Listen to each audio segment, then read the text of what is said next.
The Department of Justice and Attorney General, through births, deaths and marriages, has released a series of commemorative death certificates and birth certificates to honour the centenary of the Anzac. And of course, 2014, the start of the Great War, and next year we'll be celebrating and commemorating the centenary of the Anzac. The death certificates will be issued for anyone that, for historical purposes, and in Queensland, any death over 30 years, anyone can apply for death certificates for historic. You find that historians like those sorts of certificates, so we'll be issuing two types of death certificates for those that have fallen in war.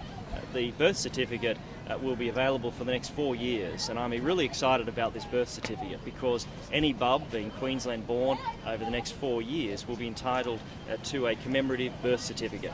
And what the birth certificate is going to show is that they were born in the commemoration of the centenary of the Anzac, and it makes sure that the memory stays alive of the men and women that have sacrificed their lives to ensure that we've got the freedom that we have today.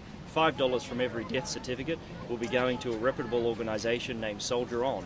Soldier On looks after and cares for wounded soldiers, both serving and non-serving. So we're going to donate $5 from every death certificate to the organisation Soldier On so they can continue the great work they're doing in making sure that the level of support is provided to soldiers that are wounded in action, both serving and non-serving.